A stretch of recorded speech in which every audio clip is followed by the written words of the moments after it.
Hello, my name is Wahyudi. Today I am going to tell you how to use photocopier machine.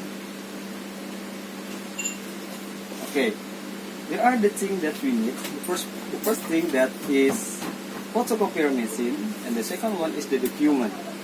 Now, let's see for that step how to copy the document. For the first one, flip the cover of the photocopier machine, and the second one, put the document face down. Okay. For the third step is lower the cover correctly. After that, please start to copy the document. Wait for a minute. The machine is copying. Now let's see. This is the result of the copier. And then the copying is done.